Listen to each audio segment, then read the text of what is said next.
دا زموږ اکثره ځوانان د مازدیګر د لمانځه خیال نه ساتي. په دغه وخت کې دوی فوټبال کوي، ټورنمنټونه کوي، سپورټونه کوي، کرکټ کوي، داسې نورې لوبې کوي.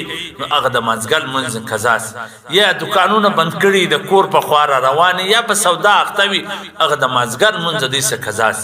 حالانکه د بخاري شریف روایت دی عن ابن عمر رضی الله تعالی عنه ان رسول الله صلی الله علیه وسلم قال الذي تفوته صلاة العصر كأنما وتر أهله وماله.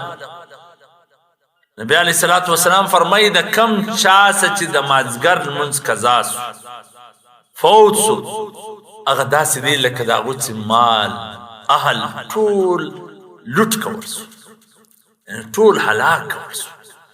څومره سخت وعید دی، مال ګټلې، پیسې ګټلې، او دی را روان دی مازدیګر غلی ځوان ټول مال دغسې یو سړی اولاد لري، کور لري، اهل لري، هغه ټول دیوال پرایله سي، کمره پرایله سي، ختم سي، هلاک سي. دومره تاوان، دا دومره سخت وعید د مازدیګر پر لمانځه ولې راغلی؟ ځکه د مازدیګر وخت دا د لهو لعب کې خلک تېروي، دا پر ګرونونو خلک تېروي، دا په رفتار کې خلک تېروي.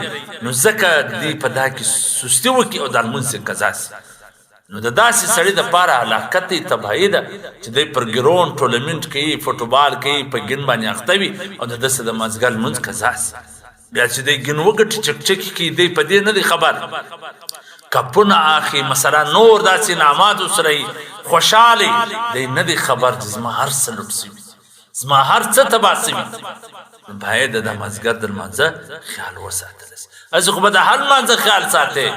د مؤمن او د مسلمان او د کافر په مابینځ کې فرق دا لمونځ دی.